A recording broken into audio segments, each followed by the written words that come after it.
At eto na ang hinihintay ng karamihan. Ano ba talaga ang nangyari dito sa Punad Basketball League Finals? Ang init naman talaga ng laban nila. Parang hindi na to basketball ang nakita ko. Parang smackdown na.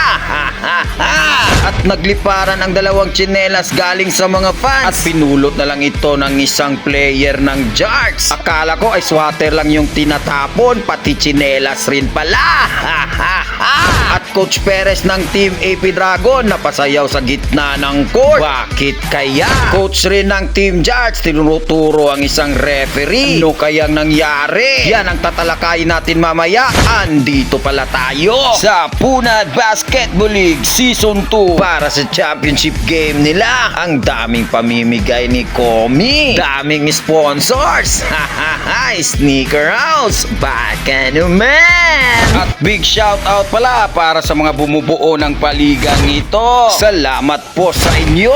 Ang maglalaban pala ay ang Team Jarks Sublimation na pinangungunahan ni Coach Gonzaga versus Team AP Dragon na pinangungunahan naman ni Coach Perez. So balik tayo sa ball game. So eto nga sa nangyari between Escobar at saka Donato. Buti na lang naawat agad ng mga referee. Napakabilis naman talagang rumisponde. Nagkainitan lang sa pwestuhan kaya hinatulan sila ng double technical foul. Anspo daw yun at dahil nga pasaril game ito, makikick out silang dalawa ng tig 3 minutes. So 4-4 ang labanan. At dito rin sa quarter na to nagsimula ang bangayan nila Mr. Salino at saka Mr. Adalim. Kumanto nga ito sa isang hard foul na parang na-smackdown na si Mr. Salino ni Mr. Adalim. Grabe, napakabilis ng pangyayari. Buti na lang napigilan ni Mr. Frontera si Mr. Salino at hinati doon sa kanilang bench para hindi pa lumala yung tensyon. At dahil sa pangyayaring yun, hinatulan naman ng Anspo si Mr. Adalim doon. Pahinga muna siya ng 3 minutes. At yun na nga, naging 3 versus 4 ang labanan. Kaya tinake advantage ito ng taga Team AP Dragon. Sunod-sunod ang score nila dito at nalamangan nila ang Team Jarks.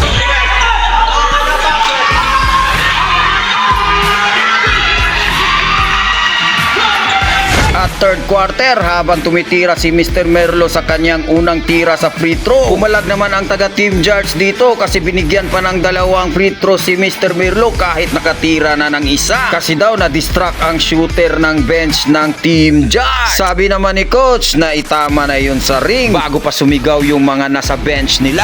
Merlo, first release.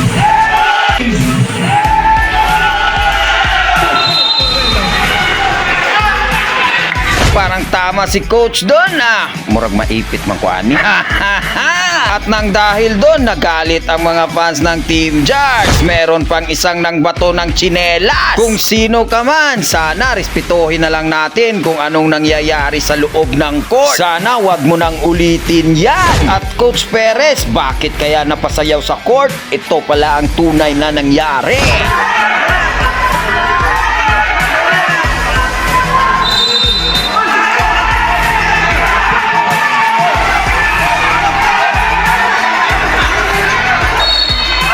Ano kaya sa tingin nyo mga idol? Kanino kayang out yon? Hindi kasi klaro sa angle ko, kaya referee's decision na lang. At napasugod pa ang mga taga AP Dragon dito. Huwag lang nating idaan sa init ng ulo na pag-uusapan naman lahat ng yan. Big salute sa mga referees natin. At eto pa, dito pala nagalit si Coach Gonzaga nang ma-technical foul si Mr. Hamuay dito kasi nag-box out lang daw siya.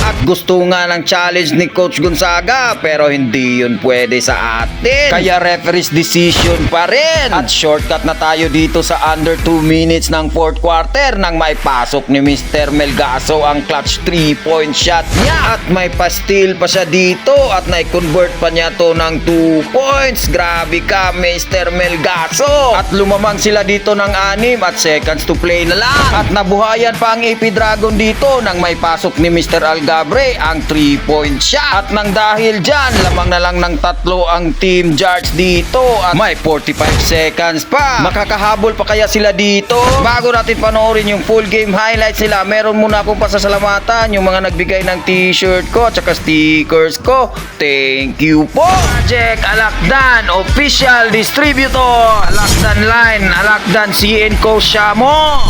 CN's Native Lechon, CN's Native Lechon, baka naman!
Sabsak ka, coach.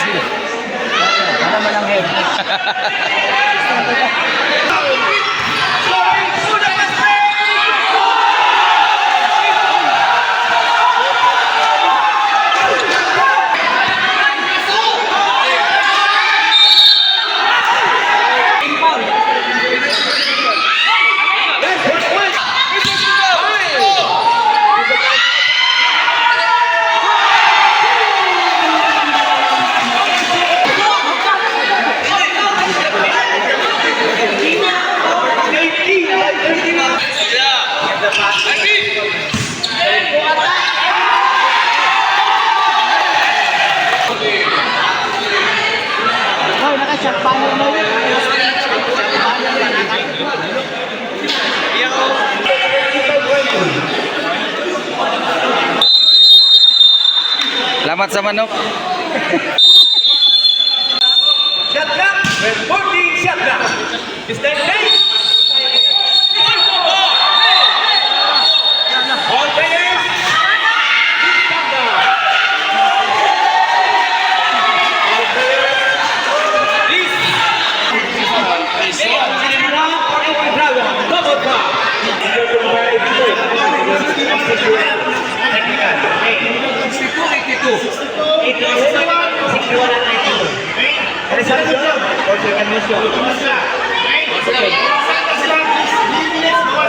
Minutes out of the playing court.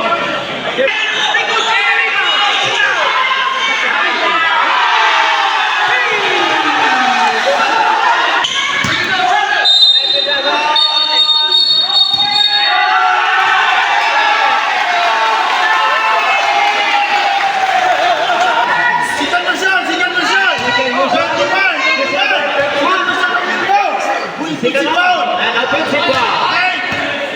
Abula. RB the foul down. Yes. Connect to the 9-point full card confirmation. They have to do the passing side.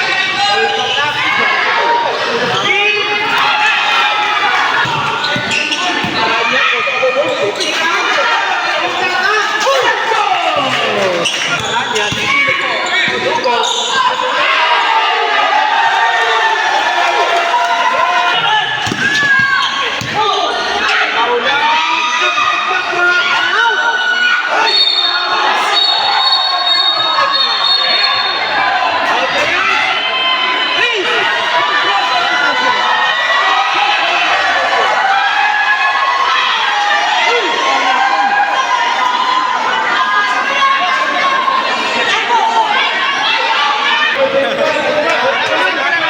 Spotted, physical spotted.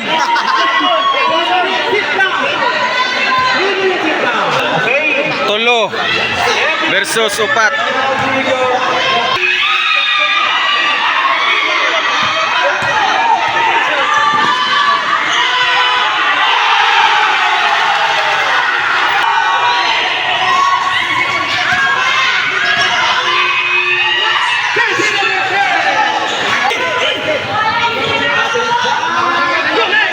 Time out, time out.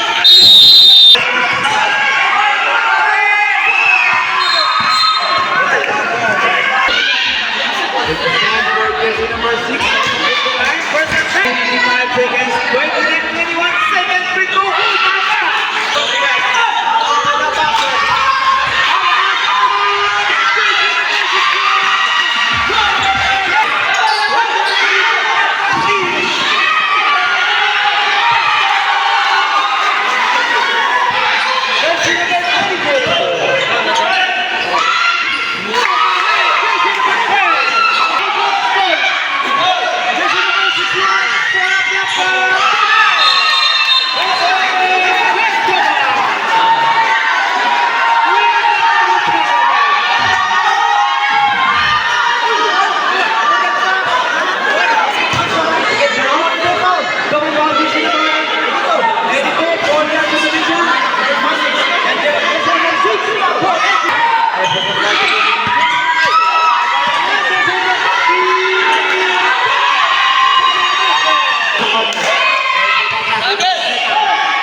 Running for the lane game, jersey number 3.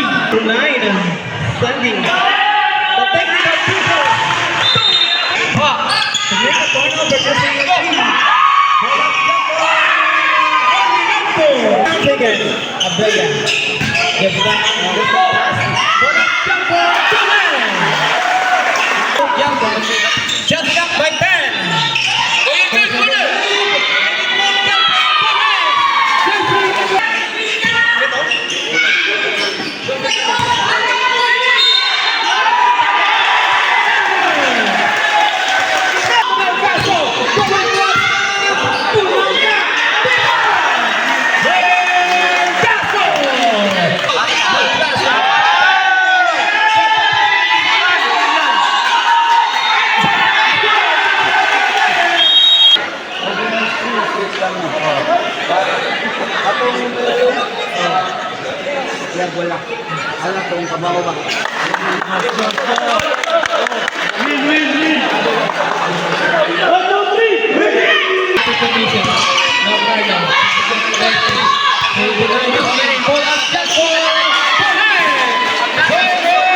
The right bottom corner.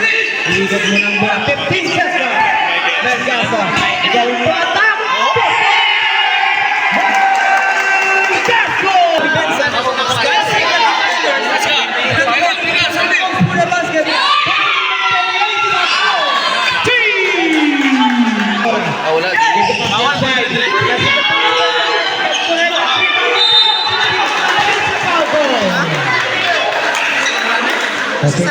Second person bounce, some point. Get ready for the rebound. One of this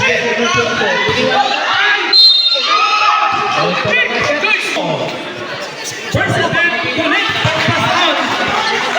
Release, release.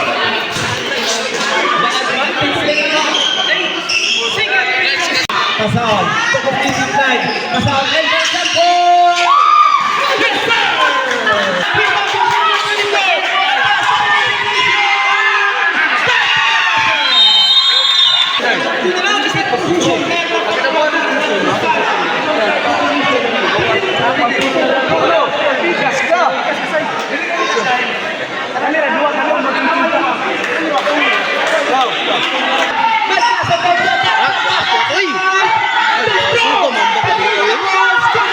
Champion kay bay.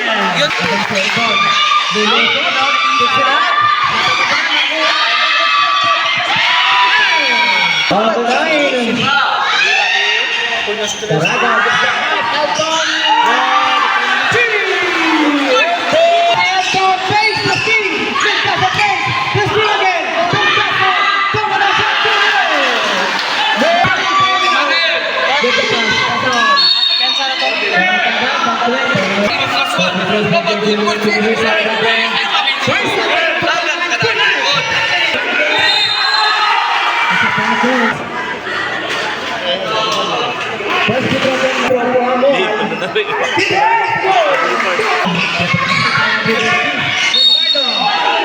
Byron Merlo, first release.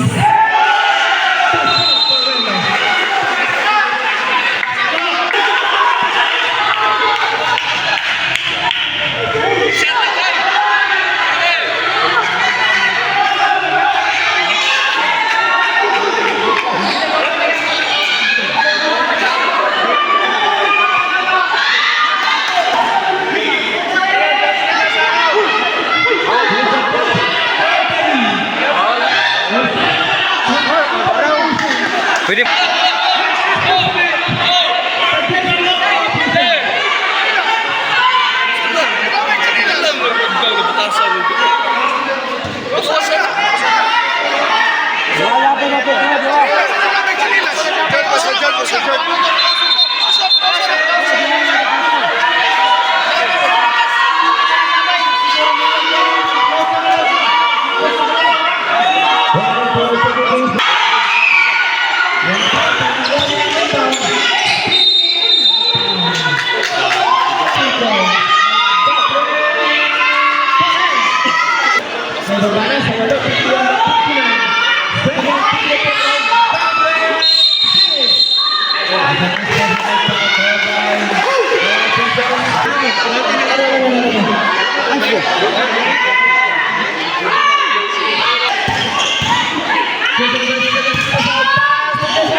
Takes it out.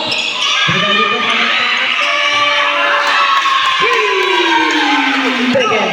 Red Casa. The ball back.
Give the pass to Perez.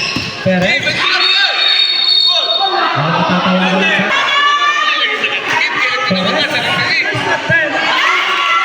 Perez sa kanyang pangalawang free-throw. Binitawan ang bola.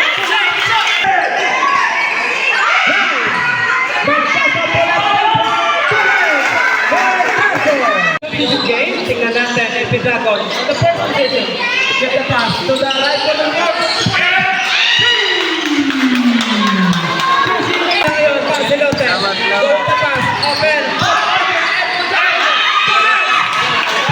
Ang kalalangan ng guard situation.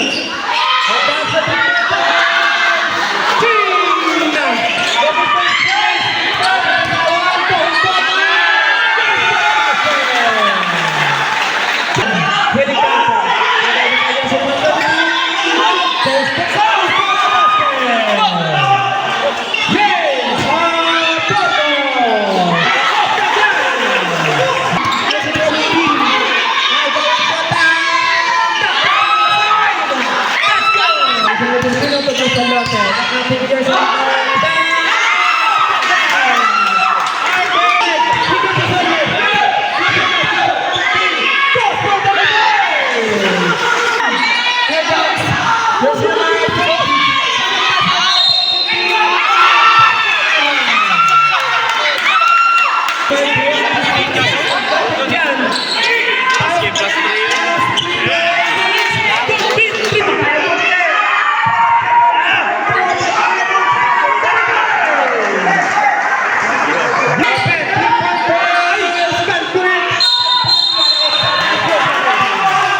rebounding. Dahil sa restricted opponents,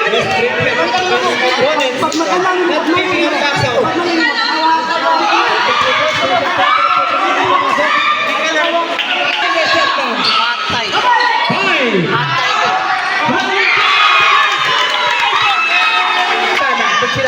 Open. Final quarter.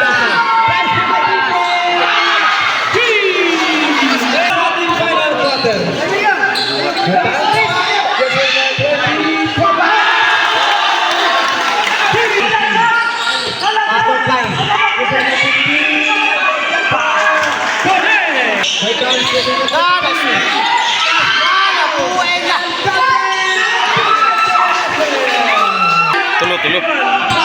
Aduh.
The pass brother outside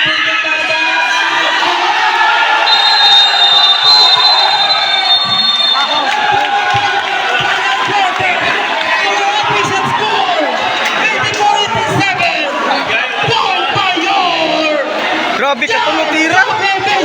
Sugal mo? Ah, tablar ah. That was